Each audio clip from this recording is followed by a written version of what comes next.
Okay, so for the first question, I chose to cover the abuse of power and corruption as to what the House of the Scorpion chooses to criticize. I think that El Patron is like the main symbol of how power can be abused so easily, because he made a pact with the government, which the author of the book that Matt reads said that it was a pact made in hell on page 169.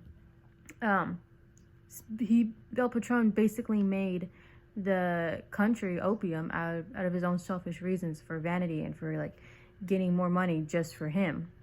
And it also goes to prove that the fact that there is a book that exists that speaks out against the family's history and just the whole country of opium shows that unlike the characters in the house and in that country, there are people that exist that have free will. But it just further like points to how the societal like system within that country is just so abused.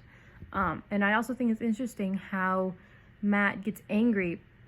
at how the author of the book that he's reading like criticizes El Patron. And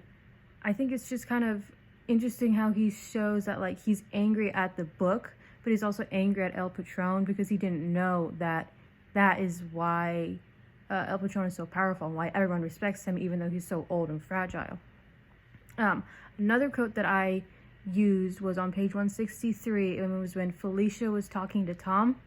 about who killed Furball, and she said that I was so angry at how they treated you at the birthday party. I wanted to kill that abomination El Patron keeps at his heels. So Felicia's abuse of power is because she is El Patron's, I believe, like great-granddaughter, something like that. I get kind of mixed up with the hierarchy of their family, but it shows that how cruel she is and how she's like easily able to like appear as like a helpless prisoner when really she has like evil intentions and no one really knows about it. It also shows how Felicia has like conformed to cruelty around her, and her comments about El Viejo's dead body also show how this society reduces everyone who is dead or a clone as to like uselessness, which also leads me into question 2, as what is the line that is drawn between human and non-human. And I think what it means to be human is to have your own sense of identity and free will, because no one wants to have a clone of themselves. Everyone wants to be their own original person and have their own personality and be someone that is not like everybody else. Someone really wants to follow what society says they would. However, for clones, their life is planned out for them since the day they were born, and it was only to serve one purpose in life, which is to provide healthy organs to like their original person that they're cloned after. On page 191, Matt finally realizes why he exists, and he says, in the questions, he said, what was the source of El Patron's fetal implants, or the piggyback heart that keeps his old leaky one going? The evidence was all there. So that quote kind of goes to show that even though Matt's DNA is supposed to predetermine what he's like his purpose in life is, he still did not know that was it, and he thought because El Patron gave him a brain that made him different from all the other clones. Except everybody else in the house knows that even though he gave him a brain, and I'm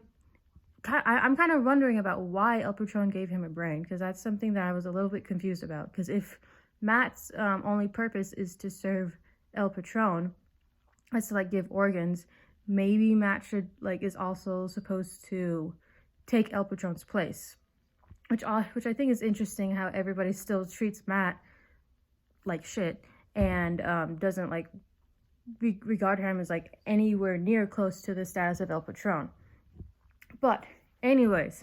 getting back to it, I think that Matt's society sees clones as being as having a predetermined destiny, and which therefore means like they're useless, and so they have no point in being taught how to read or how to like do anything, basically, because they don't really serve any purpose. They don't have the ability to make their own choices most of the time. And I think that's also similar to what Egypts are, because Egypts, although they were humans at one point, since they aren't anymore, they're kind of deemed as useless, because like almost on the same level of clones, I believe, because like since they can't make their own choices, they don't really have a purpose in life either, which is why one of the Egypts in the poppy fields was just left out to die. But going on to the third question, which was what are who's the most restrictive and least restrictive person in Matt's life? And I think the most restrictive was at first Cecilia, because she has the closest emotional connection to him, since she was the one who kind of rose him for the first part of his life, and like she didn't really want him knowing the horrors of what the family and what the person he is supposed to become is like. The least restrictive is Tam Lin, because I think he might want to prevent Matt from becoming what El Patron is like, which is why Tam Lin left Matt the book to read, and like the supplies of like bunch of like camping supplies basically. Although I think it's interesting that on page 188, Tamley says to Matt that he was harvested, and Matt notices that his speech was slurred. He had polished off a bottle by himself. I think it's interesting to note how Tam Lin only tells Matt this when he's drunk, meaning that he might be kind of scared to tell Matt of what reality is like. So, overall, I think that Matt does not, had Matt not left the book, then I doubt Matt would have ever, or Tam Lin left the book, I would have doubt that Matt would have ever figured out the family's history and like been able to make his own free will choices, because now that he knows the family's history, he doesn't want to become like El Patron. And then finally, the different chapters in the book, I think, kind of mark different points of maturity in Matt's life, and when he's starting to like kind of use his own free will. Because like in the first few chapters, he kind of followed El Patron blindlessly, because everyone in the house was like, oh, he is kind of like El Patron's like next successor, and so they have to like treat him with respect. So like Matt didn't really question it, so he just kind of did whatever he wanted, and that's why he was kind of like different chapters were like young or youth 0 to 6 and like middle age. I also think it's important to note how clones can die faster than humans, which also might mean how like middle age is like 7 to 11 and old age is 12 to 14.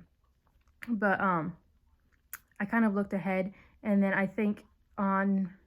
chapter 23-ish, it's like the next like section is just called age 14, and then like in the table of contents it said that like age 14 had like a lot of death chapters. So I'm wondering if maybe El Patron dies in age 14, which is kind of when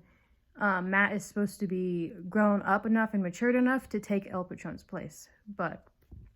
other than that, those were my answers.